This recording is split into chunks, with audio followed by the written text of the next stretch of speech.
says were over, and her days of dryness, she finally had a girlfriend for life. Rain in my culture is a sign of new beginning, a sign of hope, and a sign of prosperity. So, naming in Lesotho is both a cultural and a linguistic phenomenon. The meaning attached to names plays a significant role in the definition of personhood, because it is believed that a name serves as an identity and determines the type of person you will be. Therefore, intentionally and unintentionally, I wanted to live up to this whole thing of being rain to the people around me. So growing up, one of the things I was aware of was the differences among us as a nation, and one topic I became attached to was HIV. I became involved in projects that helped alleviate the burden of HIV in my people. I consciously chose to focus on workplace-related illnesses because I was personally affected by such cases from my family members. I've seen people go to work, but I didn't expect them to come back dead. In the midst of this, I've run across situations where my will and passion felt too big for me to carry, and at one moment, I broke down to my mother. Well, I mention my mother a lot, by the way. She loves using analogies, so per usual, she taught me a lesson that has carried me in times when I feel unable to. She used my name, of course. She said, for rain to fall, there's some sort of a water cycle, and in this cycle, water evaporates from the ocean in the form of water vapor. This is very sciencey. And eventually returns to land and sea in the form of precipitation. She said it's not an endless pouring. There are days of dryness. There are days of condensation, and there should be transformation. She told me, you cannot do it by yourself. You cannot do everything by yourself. Some days you'll have to wait for your cycle to be complete. So I'm standing here in front of you with nothing but heartfelt gratitude, because you have been my source of rain as donors and as people who have contributed to this scholarship. I've been blessed with this incredible scholarship that has helped to pay for my tuition in the last year. I'm a semester and a half away from graduating, and I've done well. I've served in 2 committees at the graduate school, and I've been able to maintain a 4.0 GPA. Now, more than ever, in the US, it is a time for each one of us to complete other people's rains so that they can outpour their capabilities. In the days to come, I'll go back to my beautiful country that a lot of people don't know about, and I will, against all odds, continue to work against everything that stands with HIV. And I know that with each outpouring that I'll have, that the Hawkinson Scholarship will also be there. So thank you. Thank you for being here.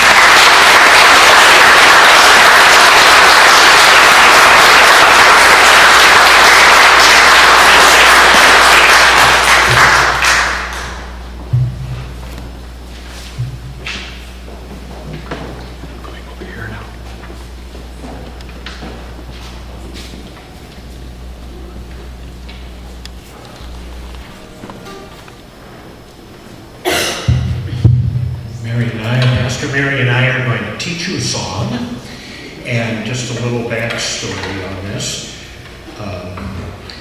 All the major religions have a teaching about loving self, and out of that, reservoir than loving neighbor.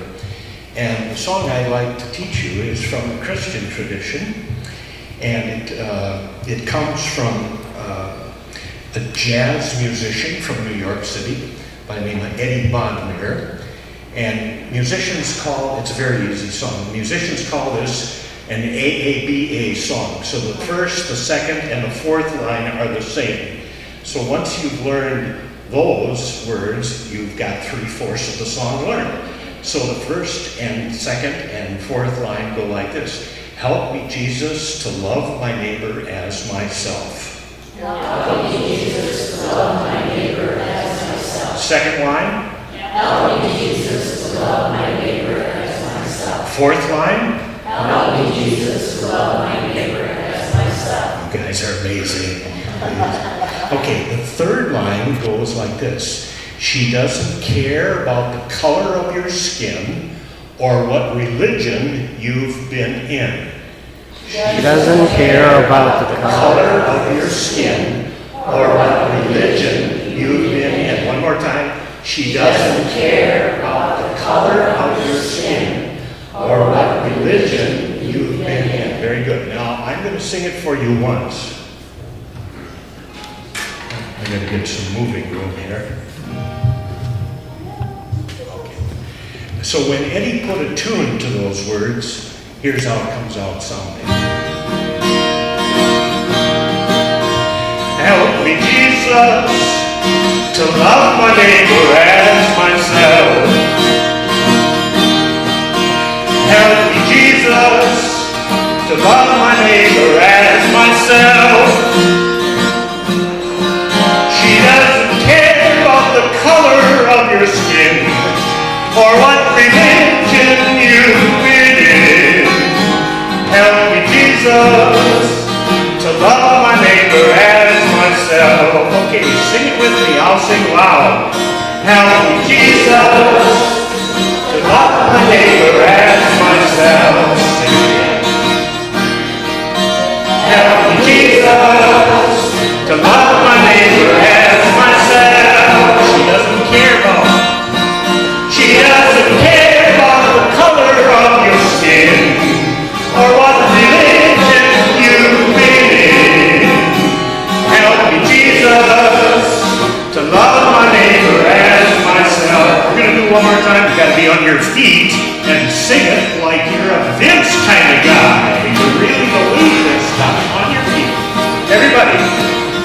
Help me, Jesus, to love my neighbor as myself. Help me, Jesus, to love my neighbor as myself. He doesn't care about the color. He doesn't care about the color of the skin or what religion you've been in. Help me, Jesus, to love my neighbor as myself.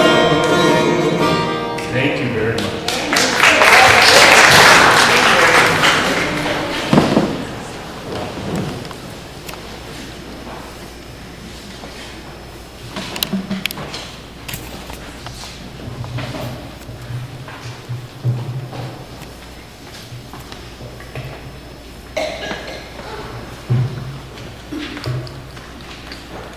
Next, we have the 4 students who are receiving the 2019 scholarships.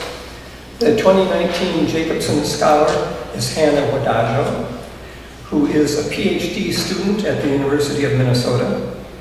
Hannah was nominated for this scholarship by Emily Springer, who met her in Ethiopia, but Emily was the 2012 Jacobson Scholar from the Hawkinson Fund and was then doing research in Ethiopia. And she was a teacher there at the school, Diridao University.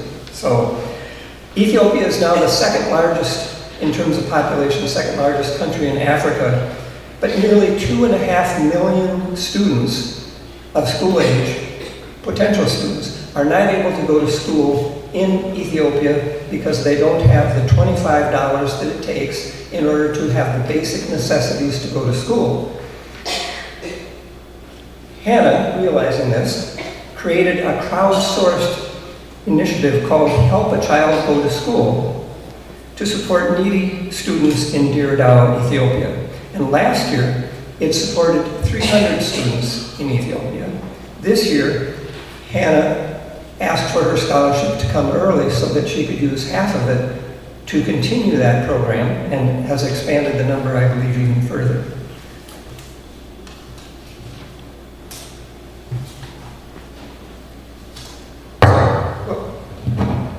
Our award plaque reads, "The Hawkinson Fund especially recognizes Hannah's efforts to improve school success for Ethiopian children." Congratulations.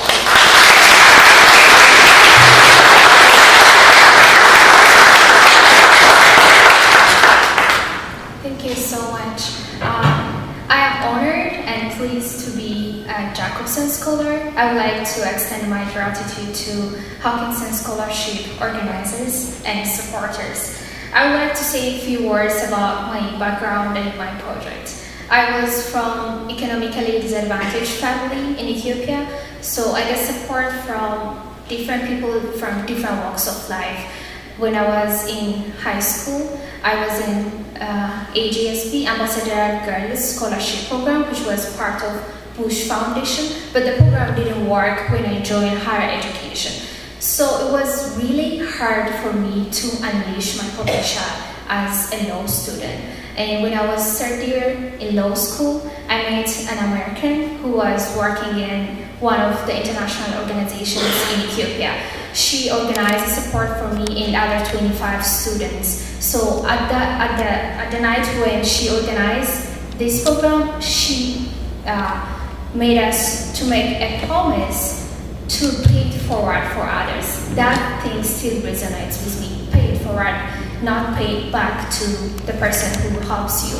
So moving fast forward, in 2013, I graduated from law school, and by the time I got full scholarship to continue my master's program in human rights. By the time I was not economically strong because I was full-time master's student, but I didn't want to wait till I finished my master's program. So I asked myself, what do I have? I realized that I had a good social capital.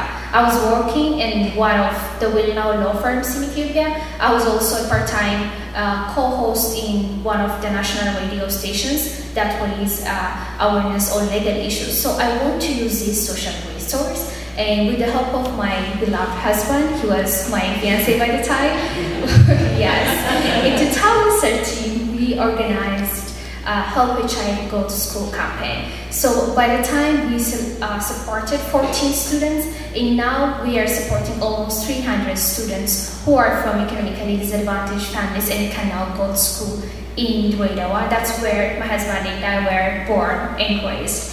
So after I started my PhD program at the University of Minnesota, I always afraid not to get carried away with school life. You know, when you are in graduate school, you think like you can do things after your graduation as if life waits for you. So this scholarship will really help me not only financially, but also I get a moral boost to continue my work. So one takeaway from my experience is that you don't need to wait to make a difference. So thank you so much again for this award.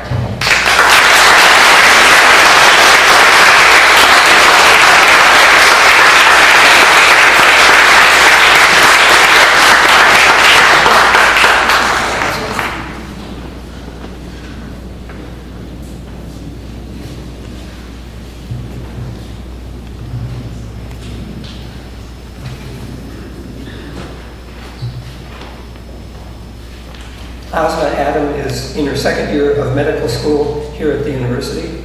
Her second year when we were interviewing her last year. Her parents came from Somalia. She attended Concordia University in St. Paul, where she organized a Muslim student association, and currently she is using her perspective as a Somali American Muslim woman to advocate for changes in our healthcare delivery system. The Hawkinson Fund especially recognizes Asma's unique perspective to advocate for change and her practical approaches to provide compassionate health care to underserved communities in Minnesota and around the world. Congratulations.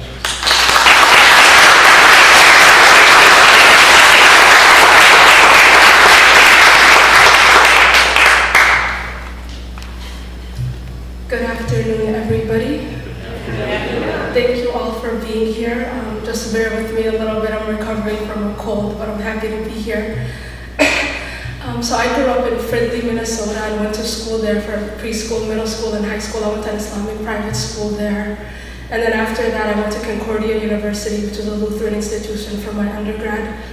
And while I was at Concordia is kind of where my spark for equity and justice kind of came about during my undergrad years, just kind of realizing for me I was interested in healthcare, and by doing some internships I realized that health equity in our country is not really there. There's some of us that are doing better than others, and just considering the resources that we have in this nation, I just didn't feel right knowing that a lot of our population was struggling. And so that's kind of where my interest in healthcare started, and I'm a current third-year medical student now at the University of Minnesota. The first 2 years are mainly book work, so kind of learning the sciences, but now I'm more in the clinical medicine side, learning from my physician teachers and from my patients and their stories, and really learning how to take care of them.